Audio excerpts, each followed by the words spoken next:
RSS के शताब्दी कार्यक्रम में प्रधानमंत्री नरेंद्र मोदी ने कहा कि 1984 सिख दंगों में आरएसएस के जो कार्यकर्ता हैं उन्होंने मदद की है। आइए बात करते हैं दिल्ली सिख द्वारा मेंट कमेटी के प्रधान हरमीत सिंह कालका हमारे साथ मौजूद हैं।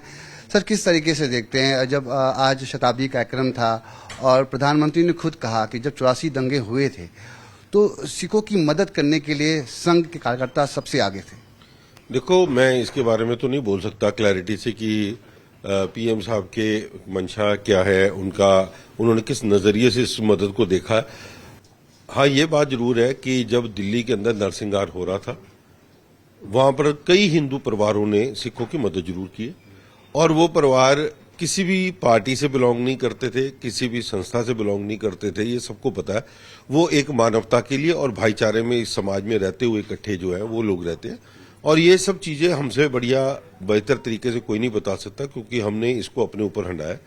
मैं अगर अपनी बात करूं तो हमारे इलाके में जिस वक्त मेरे घर के ऊपर मॉब आया तो मैं भी पिछले दरवाजे से वहां से अपने पेरेंट्स के साथ, वहां से अपने मदर के साथ, अपनी भाभी के साथ वहां से निकला और जो लोग थे हमारे साथ थे वो उस वक्त हमारे दोस्त थे, वो हमारे पड़ोसी थे, हमारे प्यार वाले थे। पार्टियां अगर उन्होंने बाद में कोई ज्वाइन की है, चाहे वो कांग्रेस में कई साल रहे हैं, मगर उन्होंने कभी ये नहीं देखा उस मौके के ऊपर कि ये कांग्रेस वाले हैं, ये बीजेपी वाले हैं या आरएसएस वाले हैं।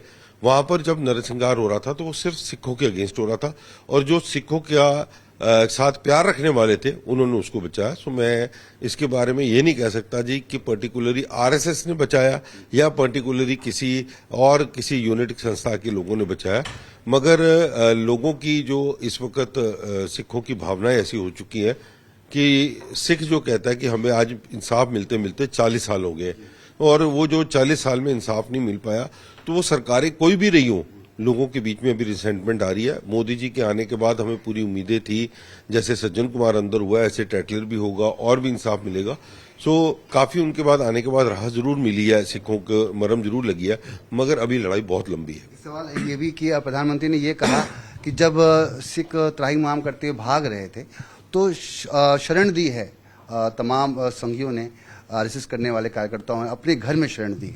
देखो, ये अलग अलग जगह पे किसी ने दी है। मैंने अभी बोला कि आप इसको किसी संस्था के साथ नहीं जोड़ सकते।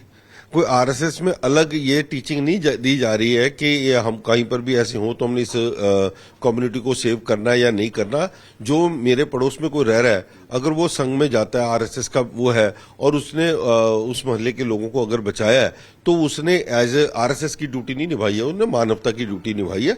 और मैं समझता हूं कि मानवता से ऊपर बड़ी बात कोई चीज नहीं है। ना कोई संघ है, ना कोई उसमें अकाली दल है, ना कोई उसमें भारतीय जनता पार्टी, ना उसमें कोई कांग्रेस है। सो ये मानवता की सेवा जिन लोगों ने जो साथ दिया है इसको हम डिनाई नहीं कर सकते। अगर मारने वाले हजारों थे तो उसमें बचाने वाले लाखों भी थे। ठीक है, जो नुकसान हुआ उसकी कोई भरपाई नहीं हो सकती, मगर आज भी जो गहरा गांव है उसको अगर कोई भर सकता है तो मौजूदा सरकारें भर सकती है।